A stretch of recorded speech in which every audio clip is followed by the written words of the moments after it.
approaching the end of block 1 of training. How's it been going so far? It's been good. It's been challenging. Feels like it's been a long 4 weeks, but we've got through a lot of work. But yeah, pre-season's always pretty tough, coming off the back of a holiday. But no, boys are flowing into it. I feel like we're getting a lot out of it. We're working hard. We're seeing some progress being made, and I think everyone's having a good time. The spirit seems to be high. A lot of fitness, which is kind of different to what would normally be in a Scotland camp because it's so games focused. How are you finding that? Yeah, I think we are doing a lot of fitness, but we're doing a lot of it in like our rugby sessions as well. So it's very specific to how we want to play the game. So we're kind of training at a bit more of a high intensity, less rest. So we're getting that kind of fitness element into it, alongside doing like extra top-ups with our S&C coaches, which we all love. But we're trying to make it, I think they're trying to make it as most rugby related as possible, because you can do a lot of straight line running and it's very dull and boring, and you probably don't practice your skills under pressure, whereas now we kind of do fitness into rugby games, and it kind of makes your decisions under pressure when you're under fatigue a bit better. But no, I'm not the S&C expert, but that's what it feels like they're doing. And of course, you're in Nice and you've been here for the last few days. Pretty warm. How are you finding that compared to Scotland? Although Scotland is pretty warm as well. Scotland's been roasting recently, to be fair. It's more humid here. I think today was the hottest. It was like 30 odd degrees. And pretty humid, so I think a few of the boys are sunburnt. It's good to be in the hotel that we'll be staying at if we are selected for the World Cup. Get a lay of the land, and the facilities at Stade Niçois are really good. What's your impressions been in the hotel? Because you're a fan of the team room, you often find yourself in there. Oh yeah. What are you saying about this hotel and the facilities here? It's good, a nice open plan team room, you can see everything that's going on.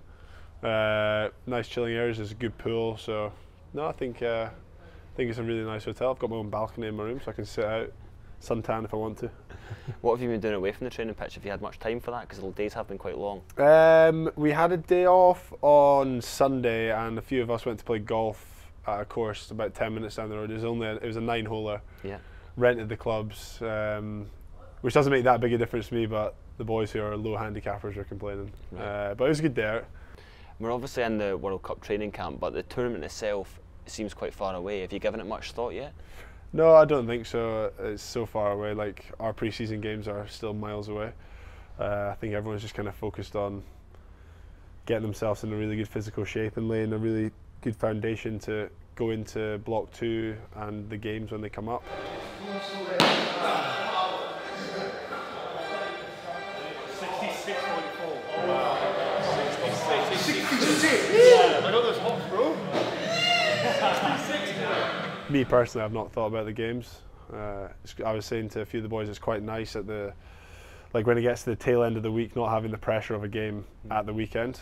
So usually when it's like a test week, you get to about Thursday and then you start like, oh no, I've got a test match coming up, I'm nervous. Whereas now it's like, right, we know we're going to have hard training Thursday, Friday, but then you get your weekend off to relax and recover, which is quite nice for us because we don't really get that usually. And you were involved at the World Cup in 2019. How much have you changed since then, would you say? I would like to say I'm more mature.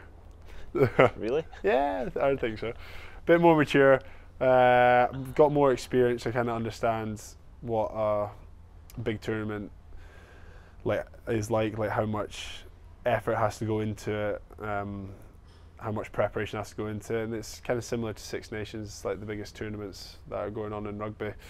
But no, I feel like I've matured a bit, I've got more experience, and feel like I'll be better prepared for this one. And the last time you were in a Scotland jersey was certainly a memorable one. Take us back to that day. What are your memories of that game against Italy? Relief, I think, at the end of the game for the result that we won, because it was pretty touch and go at the end. Yeah. On a personal note, I was just happy to contribute to the game and score tries that allowed us to win the game. But yeah, that feels like ages ago now. You had that run in for your last try to obviously secure the bonus point and the victory under a lot of pressure. What was that feeling like? I was just thinking, don't get caught, don't get caught, don't get caught, and then my running technique was getting gradually worse and worse. I was so tired at the end of that as well, but the crowd were so loud towards the end of the game, and it's weird, you don't really, sometimes when you're in the zone you don't really notice the crowd that much, but as soon as you score you hear everyone screaming, and it was great, everyone's jumping on top of you. It's a good way to end the campaign, I reckon. You've spoken about how you get quite nervous ahead of like the big games. Does performing so well in such a massive game like that, does that help? No, I think nerves are always going to be there. I think it's part and parcel of it. I think having in the back of your mind, you know you can perform to that high level and have a good game does give you confidence going into a game, but I'll still be nervous, yeah, for sure. And there was a great atmosphere that day, especially against Italy. Like, what do you think about the backing that the fans are giving you right now? Because it seems to be like better than it's ever been before.